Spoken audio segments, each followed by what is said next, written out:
Social media पर पिछले 3 दिनों से एक वीडियो इस कदर वायरल है कि हर कोई इस वीडियो को देखने की ललक में अपने सोशल मीडिया प्लेटफॉर्म्स को खंगाल रहा है। और वीडियो है कि एक लड़की, एक महिला जो कि शादीशुदा है, वो घूंघट दिखाई, मुंह दिखाई की रस्म में घूंघट में गिटार बजाते हुए नज़र आ रही है। ये एक ऐसा कम्बिनेशन है जिसमें मॉडर्न के साथ साथ उसने अपनी परंपरा का भी पालन किया है। हर किसी के जहन में यही सवाल है और सोशल मीडिया पर लगातार इस तरीके की कवायदें उठीं कि यार ये कैसे परिवार वाले हैं जिन्होंने घूंघट करवा रखा है, वो ऐसे कौन है कि इतनी एडवांस लड़की को भी इन्होंने घूंघट पहना रखा है।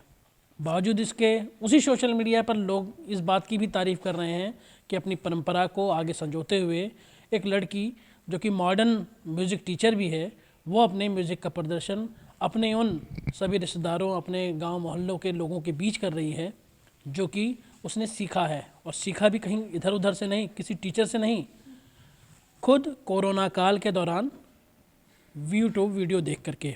मेरे साथ वही गिटार वाली दुल्हनियाँ मौजूद हैं और उनके दूल्हे राजा भी।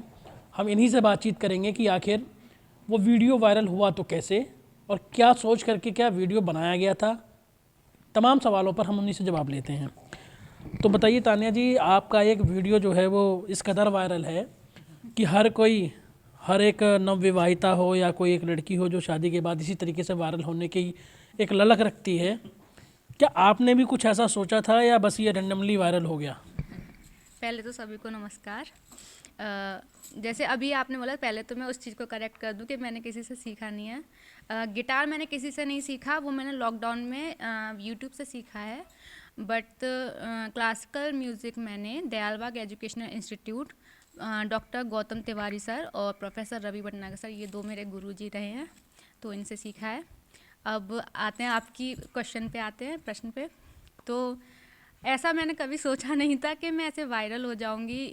बस एक प्रोग्राम था, एक रस्म थी, वो की किसी ने मोहल्ले में से किसी ने ढाल दी और वो रातों रात वायरल हो गई। अगले दिन मुझे कॉल आ रहे हैं मेरे पुराने कॉलेज के फ्रेंड्स के, और सभी मतलब अभी भी जिस कॉलेज में मैं टीचिंग कर रही हूँ उनके भी मैसेज बच्चों के आ रहे हैं कि मैम आप तो वायरल हो गए हैं, वो वायरल हो गए। उसके बाद मुझे पता चला कि मैं वायरल हो गई। तो हाँ, अच्छा लगा, सभी घर वाले भी बड़े खुश हैं, तो अच्छा लगा।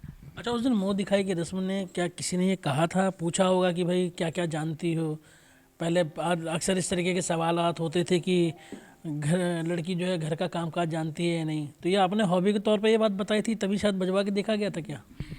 नहीं, ऐसे तो किसी ने नहीं पूछा था। एक्चुअली ये रस्म ही नॉर्मल है कि नई दुल्हन आती है तो मुंह दिखाई की रस्म होती है। उसमें जैसे सभी औरतें इंजॉय करती हैं, गाना वगैरह गाते हैं, बजाते हैं, डांस करते हैं, लेडीज संगीत होता है। तो उसी तरीके से जो नई दुल्हन आती है तो वो भी कि गाना कितना आता है, डांस वगैरह आता है या नहीं आता है, वो तो वैसे देखिए मतलब महिलाओं को खुश करने के लिए मुझे तो अच्छा लगता है, बड़े लोगों को खुश करूं या गांव वालों को खुश करूं, तो मुझे तो उसमें कोई दिक्कत नहीं थी, तो मुझे अच्छा लगा वो करने में। बाकी आगे क्या क्वेश्चन था मैं भूल गई हूँ। क्वेश्चन यही था कि इस मासूम से चेहरे के पीछे वो मीठी सी आवाज़, हर कोई उस चेहरे को देखना चाहता था, गिटार बजाना। और आपने जो दोनों गाने चयनित किया, ऐसा लगता है आदित्य जी के लिए किए थे। जी जी बिल्कुल। एक्चुअली पहला जो गाना गाया था वो तो मैं जब मेरी विदाई होके आ रही थी तो मैं बस में सुनते हुए आ रही थी, जिस बस में हम आ रहे थे।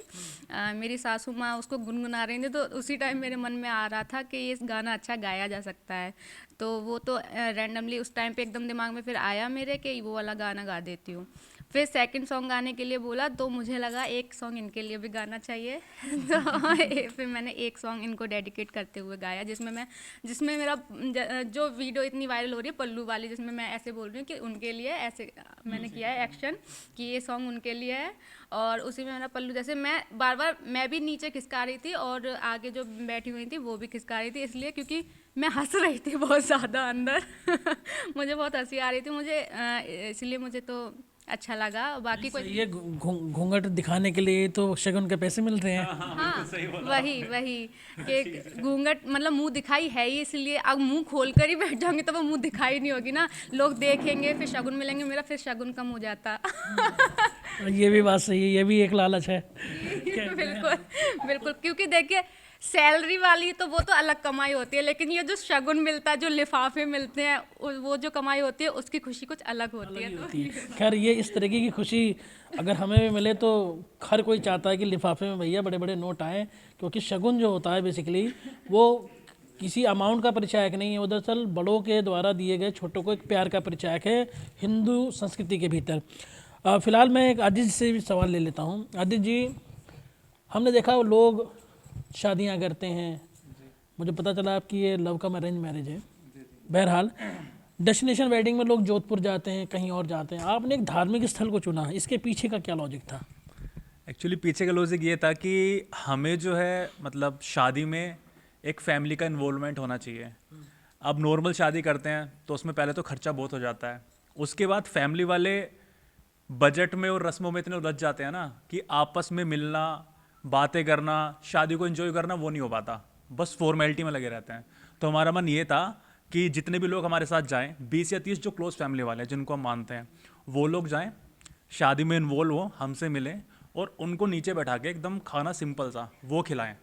ये परंपरागत तरीका था पहले। बिल्कुल मतलब जैसे शादी ओरिजिनेट हुई थी वो वाली बॉन्डिंग के साथ हम शादी करें। अब उसमें यह था कि शादी कहीं भी हो सकती है, तो हमने फिर चुना त्रियोगी नारायण टेम्पल, जहाँ पे शिवजी और पार्वती की शादी हुई थी, मतलब मान्यता के साथ शादी। हम 30 गेस्ट गए वहाँ पे प्रॉपर तरीके से उत्तराखंड में, और इतना लंबा सफ़र था कि हम बातचीत करते हुए गए, एकदम क्लोज बॉन्डिंग हो गई सब, मतलब एक तरह से ट्रिप मेट बन गए।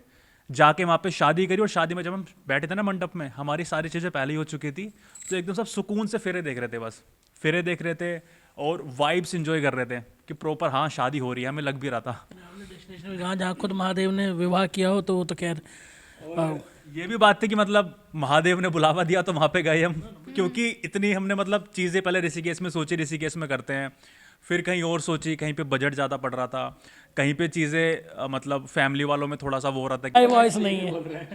हाँ, तो एक मेरी रिक्वेस्ट है कि आप ये कृपया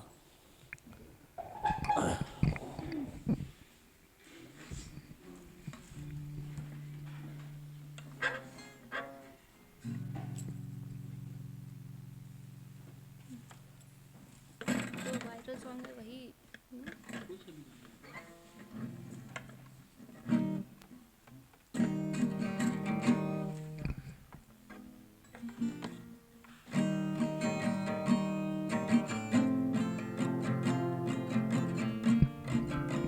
एक मिनट, बस कॉर्ड कुछ गड़बड़ हो रही है थोड़ा गिटार।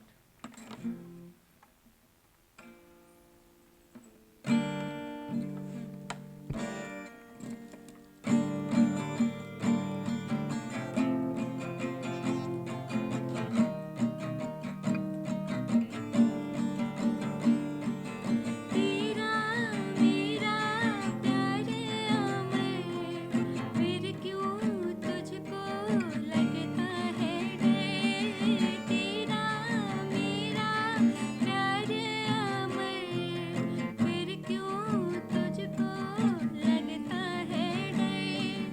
मेरे जीवन साथी बता, दिल क्यों धड़के रह कर।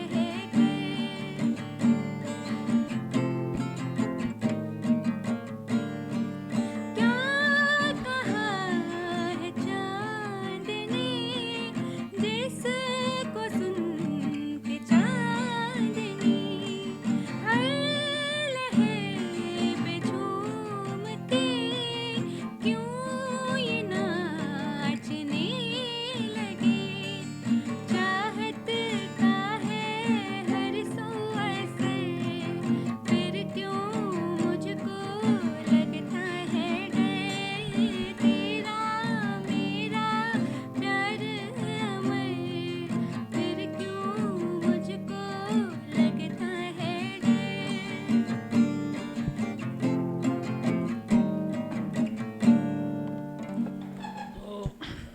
तान्या जी केवल सितार के तार नहीं, वो आदित्य जी के दिल के तार भी छेड़ रही हैं। और अगर वाकई में आज लता जी जिंदा होती तो इनकी आवाज़ को सुन करके वो भी इनके इस गिटार के ऊपर जो गाना गाया है इन्होंने, उसकी यकीनन सराहना ही करती। कैमरा पर्सन सनी के साथ मैं लोकेश राय, भारत समाचार, गाजियाबाद।